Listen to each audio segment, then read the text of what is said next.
All right, welcome back. Let's talk Memphis athletics. We're going to go all over the place. What do you want to start with, football or basketball? Hey, man, basketball rule the king, but, a spring game is coming up in a couple of days. Yeah. Spring football is this weekend. So, obviously, it's been a lot going around the Memphis football. Of course, the new coach, Charles Huff, running things, been kind of being accused of running a Navy SEALs program, no music over there.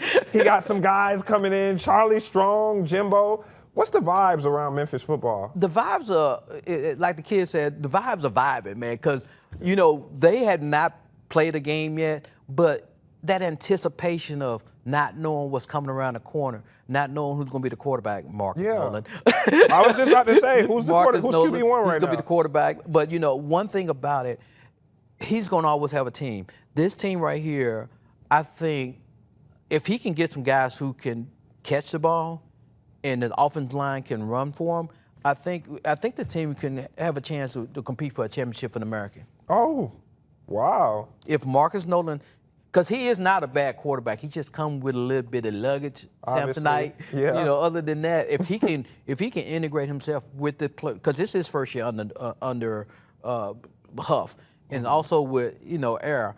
Air, he comes in from South Carolina, Ohio State, but he has not proven anything.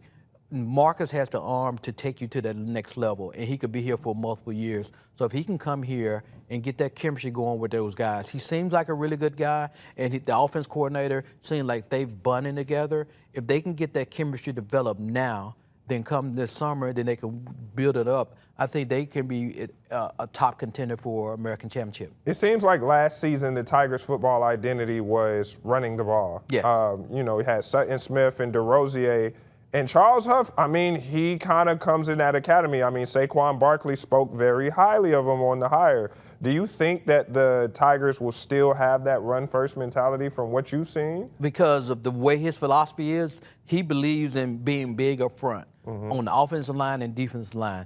He said if you can be big up front, you can control a lot of situations, because in the American, they're going to be one of the bigger teams in the American. They got some good tests outside the conference, because everybody in the past used to always criticize Memphis' schedule. But this year they open up at UNLV. The third game of the season, they go to Boise State. If you can go out there and win those two games, you're going to set yourself up for really nice potential. Opening up at UNLV in Vegas. Are you going to Vegas? Hey, I'm already there. I'm already there. I got a timeshare in Vegas. I'm going to try to talk to management, see if I can go. What would you kind of say is probably the expectations of Memphis in year one of Huff? The year one of Huff, they just want him to put a team out there that's going to compete and be exciting and raise the interest of people. Because, people in Memphis, they'll come to the game, but they leave at halftime. Yeah. It's just a habit of doing it. So he needs to have a team that can grasp it. And I think with Nolan and a few Memphis kids on this team, I think they will grasp this team, because the excitement has not been great.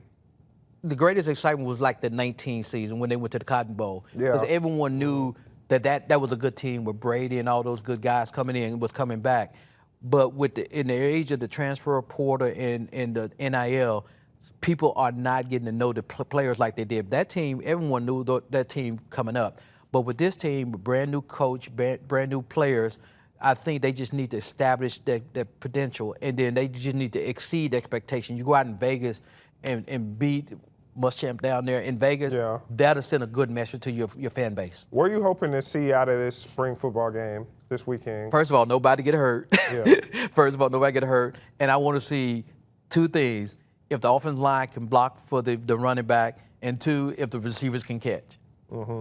That sounds simple, but last year, if we hadn't got the kid from Nevada, we don't know what that team would have been like. And because that was the biggest problem. Those guys could not catch. It would hit them in the hands, and they just couldn't catch. But if they get it, the O-line to block and receivers can catch, I think that'll send a good message to the fan base. Do you think the renovations will actually make a difference in fans showing up? I drive by the stadium basically every day because I live in that area. And I look at it and I've told friends, I'm like, okay, it looks really nice. I don't think it's going to make a difference in putting more fans in the stands What do you think? It's going for the hoity-toity that like that type of new short. You know, it is very nice. You know, and it's not going to be that expensive like going to a FedEx Forum. But if you go to that level, you can be inside, watch a game, and not be in the elements. So that's like if it rains and yes, stuff like it's that. not like a that bad USF thing. game last year. That's not a bad thing to do, you know, because, you know, we kind of pampered, you know, because, you know, we can avoid the rain if we want to. But, you know, that's just what we do. But I think for the comfort and it's going to be nice because it's a shiny new toy. It don't look like an old sombrero anymore. It looks really, really nice. I pass by it on a regular basis. Yeah. I love it. It just gives you that new car feel. Yeah. Do you think little things like that is stuff that Memphis has to take as they still try to get in a Power 4 conference? Because it seems like they're knocking on the door. They knocked on the door to Big 12. Big 12 said no. And some fans may be like, okay, well, Big 12 said, no, we ain't never getting in. But I think you got to keep trying and trying. And I think that there maybe is a path to get in the ACC. I don't know. So what do you think? My thing is, I'm not a big, you know, proponent of begging to get in because I like the ACC. I like the Pac-12. You know, they just don't have no money. Power 4 they ain't got no money. You know, only thing you need to do, you need to get in a conference where you can be competitive and be able to win. If you look at the former football schools that went up to the Big 12, they're not that dominant. Now, the Houston basketball team, they're dominant because it's so much easier to do it in basketball. Now, Memphis go to the ACC. I think they can compete with all the teams in the ACC. Except for UNC and Duke. I think they can compete with them. If you're on that level, because Memphis used to play those teams. Memphis is not that far down from those levels because the Dukes and the North Carolina don't compare to the SEC teams. Yeah. And Memphis is not too far from the middle range of the SEC team. Yeah. So if you go to a conference right there with the resources there, I think they can compete on that level. And that's a good segue because we're talking about basketball. Let's talk Memphis basketball. Of course, you were right about, you know, hiring a GM.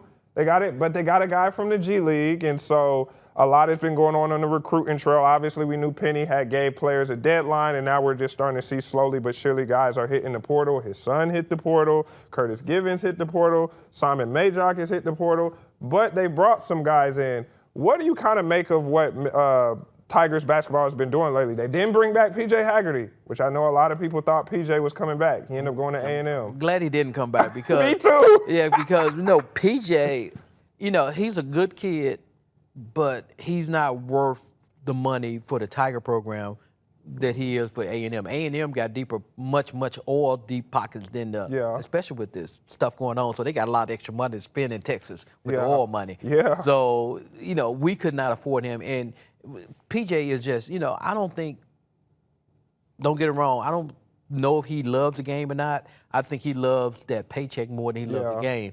Because sometimes, you know, his best situation to go pro and be a better player was staying in Memphis, but he didn't care about that. So he left here and went to Kansas State. So, you know, I have no problem with that. You know, he would have gave Memphis some recognition of players, but with Fred Smith Jr. coming in and the other local guy coming in, now the people in Memphis have somebody they know before the season starts. You have a building block with those two, Cello Jackson, Fred Smith, and Julius Stedford. Exactly. And you know that's the way that Penny kind of wants to move now, is he wants to build it back within the community of guys that if you come to the game that the fans know who you are because they've seen you grown up. I've been trying to tell my boss how big of a deal it was that Fred Smith Jr.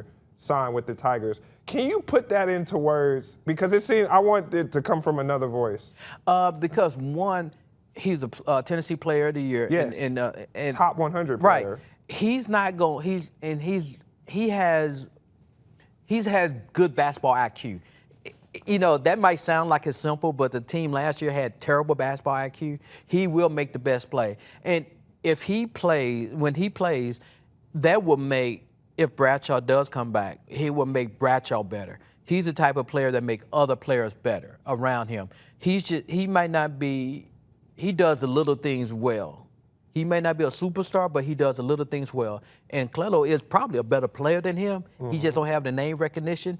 Memphis is off to a better start now than they were last year because last year we knew this Penny just was throwing this thing together at potpourri because everything fell about because it took him forever to get a center. Yeah. And that's proved to be one of the weakness of the team.